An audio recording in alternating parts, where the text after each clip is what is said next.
టైంలో ఏమవుతుంది, ముందుకు వచ్చేస్తుంది కదా ప్రెషర్. మనకు హార్ట్ పంపింగ్ అనేది పై నుంచి కింద వరకు వెళ్తుంది. జనరల్గా చెప్తున్నాను హార్ట్ పంపింగ్ ఎలా అని. లోయర్ కాళ్ళు ఉంటుంది కదా, అక్కడి నుంచి హార్ట్ తీసుకుంటుంది అనమాట. అంటే బ్యాడ్ బ్లడ్ అంతా తీసుకొని లోపలికి తీసుకెళ్ళి ఆ తర్వాత లంగ్స్కి తీసుకెళ్ళి మొత్తం ప్యూరిఫై చేస్తుంది. ప్యూరిఫై చేసి ఆ తర్వాత పై నుంచి మళ్ళీ కిందికి పంపిస్తుంది. ఎప్పుడైతే ప్రెగ్నెన్సీ అవుతుందో, ప్రెగ్నెన్సీ అయినప్పుడు ఏమవుతుంది, పొట్ట ముందుకే వస్తుంది.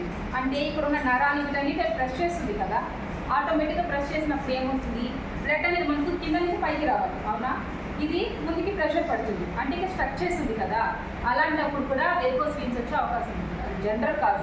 అందువల్లనే ప్రెగ్నెన్సీ లేడీస్లో చాలా ఈజీగా కాలు వాపుస్తుంది. ఆ సర్క్యులేషన్ అనేది, ఆ వీనస్ సర్క్యులేషన్ అనేది పైకి వెళ్ళదు తొందరగా. అలాంటప్పుడు మాత్రమే మనకు కొంతమంది ఆశ పడితే కాలు వచ్చిపోతాయి అంటే జనరల్గా అప్పుడు పెద్దవాళ్ళు పెట్టిందనమాట అలా. కానీ అది జనరల్ కాజ్ ఏంటంటే ఈ ప్రెషర్ పడడం వల్ల ఆ వీనస్ బ్లడ్ అనేది పైకి త్వరగా రాలేకపోతుంది. అలా రాలేనప్పుడు అక్కడ వీన్స్గా ఆగిపోయి ఆ బ్లడ్ అనేది వాపులు రావడం, కొంతమంది వెరికోస్ వీన్స్ ఫామ్ అవ్వడం అలా ఉంటుంది. అది కాకుండా సన్నగా ఉన్న వాళ్ళకి ఎలా వస్తుంది అంటే జనరల్గా వచ్చే కాజ్ అది ప్రెగ్నెంట్. అది కాకుండా మనకు వెయిట్ గెయిన్ వాళ్ళకి ఎలా వస్తుంది, వెయిట్ లాస్ వాళ్ళకి ఎలా వస్తుంది అంటే మెయిన్ మీరు సిట్టింగ్ ఎక్కువసేపు ఉన్నారనుకోండి, చాలా మంది జర్నీ చేస్తే గమనించారా, సరే కాళ్ళు వచ్చిపోతుంది. జనరల్ కాజ్ అది. ఎందుకు, మీరు ఎలా కూర్చుంటారు, ఇలా కూర్చుంటారు కదా సిట్టింగ్ పొజిషన్, అంటే ఏమవుతుంది, ఇక్కడ స్ట్రక్ అవుతుంది కదా, హిప్ రీజన్ దగ్గర నీ రీజన్ దగ్గర స్ట్రక్ అవుతుంది. అందువల్ల అలాంటప్పుడు మనకు కాళ్ళు వస్తాయి అన్నమాట. ఆ సర్క్యులేషన్ వరకు కింద కాళ్ళు వస్తాయి. కొంతమంది లాంగ్ స్టాండింగే ఉండిపోతారు. ఇప్పుడు పైప్లో వాటర్ పంపించేటప్పుడు కూడా పై నుంచి కిందకి రావడం ఈజీయా, కింద నుంచి పైకి రావడం ఈజీయా? పై నుంచి కిందకి రావడం ఈజీ కదా. అందువల్ల లాంగ్ స్టాండింగ్ ఉన్నా, లాంగ్ సిట్టింగ్ ఉన్నా, లాంగ్ జర్నీస్ చేసినా కూడా కొంతమందికి వెరికోస్ వెయిన్స్ అనేవి వచ్చే అవకాశం ఉంది. వెయిట్ అన్నిటికీ కారణమే అండి. వెయిట్ మాత్రమే కారణం అని మాత్రం ఎవరో అనుకోవచ్చు. అన్నిటికీ ఒక్కొక్క కాజెస్ అనేవి ఉంటాయి. ఓకేనా? ఓకే, మరి దాన్ని రెడ్యూస్ ఎట్లా చేసుకోవాలి?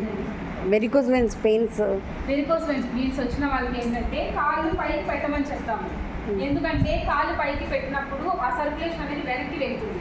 వెనక్కి వెళ్ళి వెంటనే కూడా రాదు. కొంతమందిని చూసారు ఇట్లా లైక్ ముడి పడిపోయినట్లు అయిపోతాయి మనకి వెరికోస్ వెయిన్స్. అవన్నీ వెనక్కి సర్క్యులేషన్ దాటుకొని హార్ట్ దగ్గరికి వచ్చినప్పుడు మాత్రమే అది బ్యాక్ వెళ్ళడం స్టార్ట్ అవుతుంది. ఇంకొకటి బ్యాక్ పెయిన్ ఉన్న వాళ్ళు రెండు కాళ్ళు పైకి పెట్టి పడుకోలేరు, కష్టం అవుతుంది. అలాంటి వాళ్ళు ఏం చేయాలంటే బెడ్ దగ్గరగా ప్రెగ్నెన్సీ టైంలో ఏమవుతుంది, ముందుకు వచ్చేస్తుంది కదా ప్రెషర్. మనకు హార్ట్ పంపింగ్ అనేది పై నుంచి కింద వరకు వెళ్తుంది. జనరల్గా చెప్తున్నాను హార్ట్ పంపింగ్ ఎలా అని. లోయర్ కాళ్ళు ఉంటుంది కదా, అక్కడి నుంచి హార్ట్ తీసుకుంటుంది అనమాట. అంటే బ్యాడ్ బ్లడ్ అంతా తీసుకొని లోపలికి తీసుకెళ్ళి ఆ తర్వాత లంగ్స్కి తీసుకెళ్ళి మొత్తం ప్యూరిఫై చేస్తుంది. ప్యూరిఫై చేసి ఆ తర్వాత పై నుంచి మళ్ళీ కిందికి పంపిస్తుంది.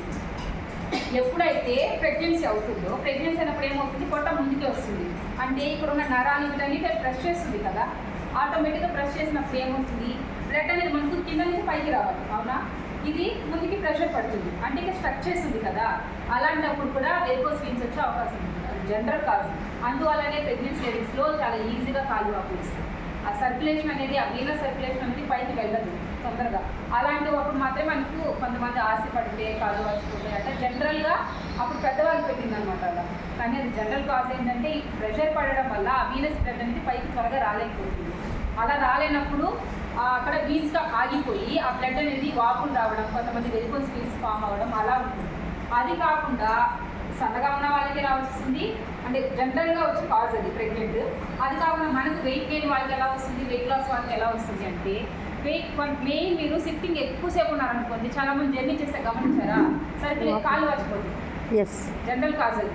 ఎందుకు, మీరు ఎలా కూర్చుంటారు, ఇలా కూర్చుంటారు కదా సిట్టింగ్ పొజిషన్, అంటే ఏమవుతుంది, ఇక్కడ స్ట్రక్ అవుతుంది కదా, హిప్ రీజన్ దగ్గర నీ రీజన్ దగ్గర స్ట్రక్ అవుతుంది. అందువల్ల అలాంటప్పుడు మనకు కాళ్ళు వస్తాయి అన్నమాట. ఆ సర్క్యులేషన్ వరకు కింద కాళ్ళు వస్తాయి. కొంతమంది లాంగ్ స్టాండింగే ఉండిపోతారు. ఇప్పుడు పైప్లో వాటర్ పంపించేటప్పుడు కూడా పై నుంచి కిందకి రావడం ఈజీయా, కింద నుంచి పైకి రావడం ఈజీయా? పై నుంచి కిందకి రావడం ఈజీ కదా. అందువల్ల లాంగ్ స్టాండింగ్ ఉన్నా, లాంగ్ సిట్టింగ్ ఉన్నా, లాంగ్ జర్నీస్ చేసినా కూడా కొంతమందికి వెరికోస్ వెయిన్స్ అనేవి వచ్చే అవకాశం ఉంది. వెయిట్ అన్నిటికీ కారణమే అండి. వెయిట్ మాత్రమే కారణం అని మాత్రం ఎవరో అనుకోవచ్చు. అన్నిటికీ ఒక్కొక్క కాజెస్ అనేవి ఉంటాయి. ఓకేనా? ఓకే, మరి దాన్ని రెడ్యూస్ ఎట్లా చేసుకోవాలి? వెరికోస్ వెయిన్స్ వచ్చిన వాళ్ళకి ఏంటంటే కాళ్ళు పైకి పెట్టమని చెప్తాము. ఎందుకంటే కాళ్ళు పైకి పెట్టినప్పుడు ఆ సర్క్యులేషన్ అనేది వెనక్కి వెళ్తుంది. వెనక్కి వెళ్ళి వెంటనే కూడా రాదు. కొంతమందిని చూసారు ఇట్లా లైక్ ముడి పడిపోయినట్లు అయిపోతాయి మనకి వెరికోస్ వెయిన్స్. అవన్నీ వెనక్కి సర్క్యులేషన్ దాటుకొని హార్ట్ దగ్గరికి వచ్చి ఉన్నప్పుడు మాత్రమే అది బ్యాక్ వెళ్ళడం స్టార్ట్ అవుతుంది.